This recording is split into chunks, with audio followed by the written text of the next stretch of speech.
Eh no.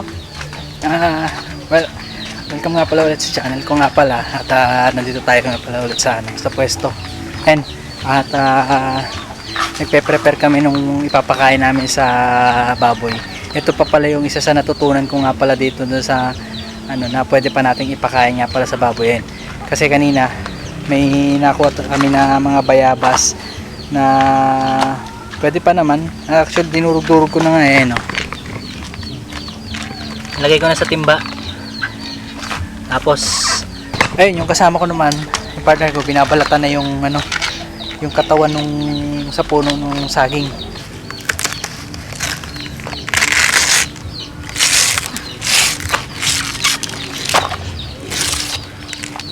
At mahingi na itong yung mga alaga namin nagugutom na. Actually guys, yun, i-mix natin yun, yung yung sa ng saging, yung katawan niya.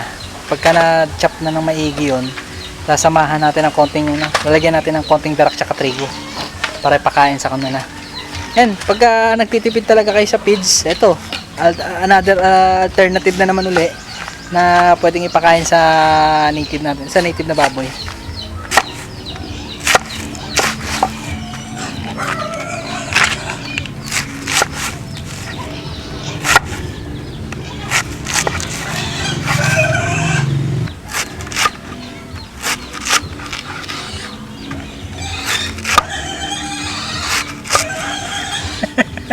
Ang ingay na nila. Ganyan yan. Ang manipis siya. Kasi pagka makapal, hirap sa tabi.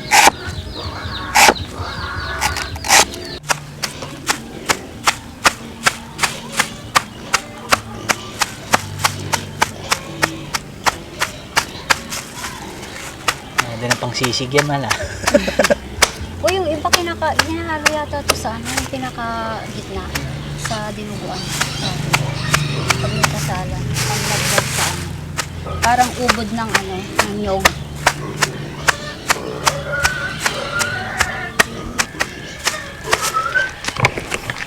Eh no, ang iingay na nila nagugutom na. Antay lang. Nagugutom na yung mga alaga ko.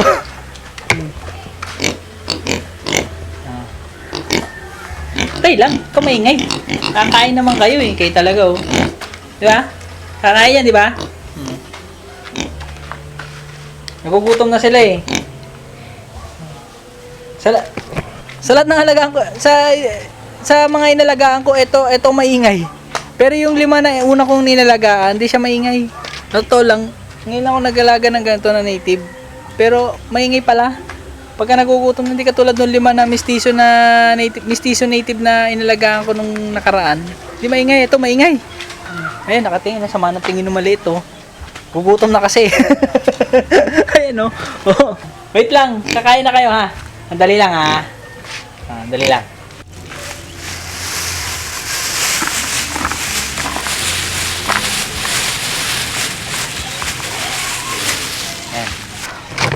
Ayan, okay na, ready na. Bali, dadagdagan na natin ng trigo tsaka ng drak.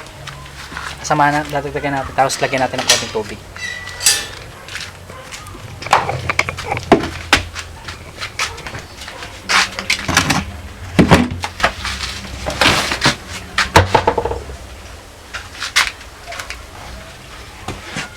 Ay, mali pala.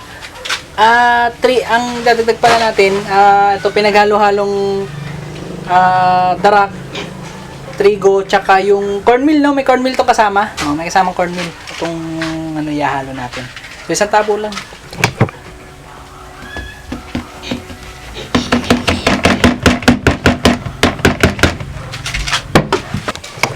Yes, lagyan natin ng konting tubig para haluin natin.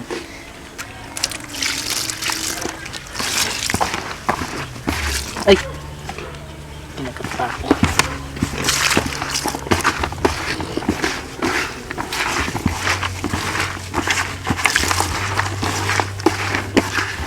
Ayan, bibigyan na natin yung feeds nila.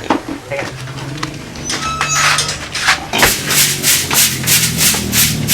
Uy, dali! Uy, sandali! Atas ka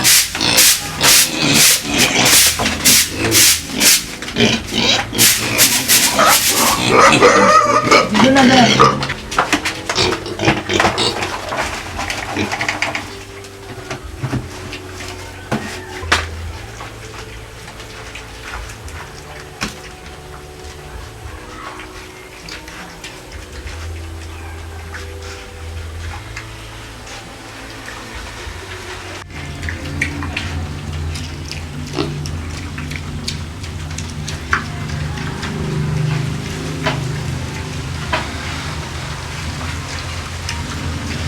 So ayun guys, thank you nga pala ulit at ito, natapos na naman natin na silang pakainin ulit yung mga baboy natin, yung mga native na baboy.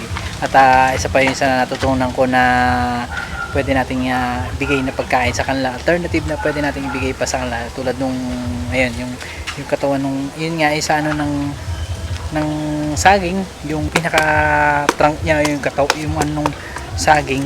Tapos laruan natin siya ng konting darak, cornmeal, tsaka trigo. So, ayun.